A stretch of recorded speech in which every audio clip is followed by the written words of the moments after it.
한 붓 그리기는 어떤 도형을 그릴 때 같은 편을 두 번 지나지 않으면서 붓을 떼지 않고 한 번에 그리는 것을 뜻합니다. 이 한 붓 그리기의 해법은 18세기의 유명한 수학자 레오나르트 오일러에 의해 제시되었습니다. 18세기 무렵 유럽의 동프로이센의 퀘니히스베르크를 가로지르는 브레겔강에는 7개의 다리가 놓여 있었습니다. 이 도시의 시민들은 같은 다리를 두 번 이상 건너지 않고 다리를 모두 건널 수 있을까라는 문제에 관심을 가지고 있었는데 많은 사람들이 이 문제를 풀기 위해 노력하였지만 답을 찾아내지 못하였습니다.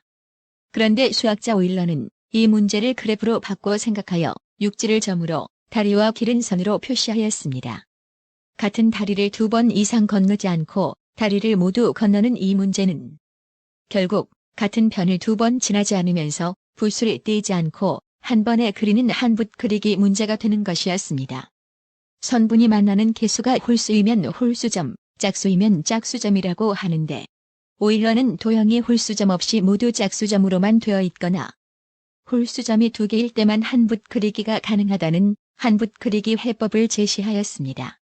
한 붓 그리기는 점과 선을 연결한 도형에서 모양보다는 점과 선이 연결된 구조만이 중요합니다. 먼저 각 그림에서 선과 선이 만나는 곳을 점으로 표시한 후 몇 개의 선이 만나는지 각 점마다 표시합니다. 예를 들어 3개의 선이 만나는 점에는 3이라고 표시합니다. 그런데 퀘니히스베르크의 7개의 다리를 한 번에 건너는 이 문제는 홀수점의 개수가 4개이므로 한 붓 그리기가 불가능하였고 따라서 다리를 한 번만 지나서 모두 건널 수 없는 것이었습니다.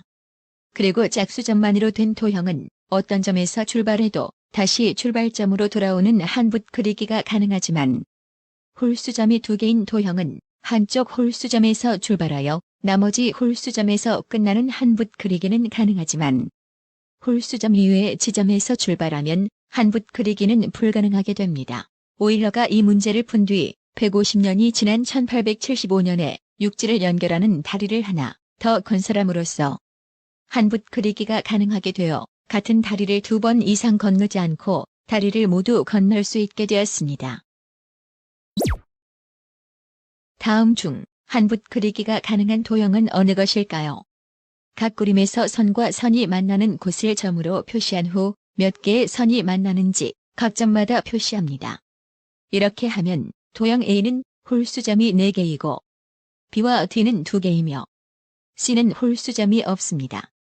그런데 한 붓 그리기는 도형이 홀수점 없이 모두 짝수점으로만 되어 있거나 홀수점이 2개일 때만 가능하므로 따라서 홀수점이 없는 D와 홀수점이 2개인 B와 C는 한 붓 그리기를 할 수 있고 홀수점이 4개인 A는 한 붓 그리기를 할 수 없습니다.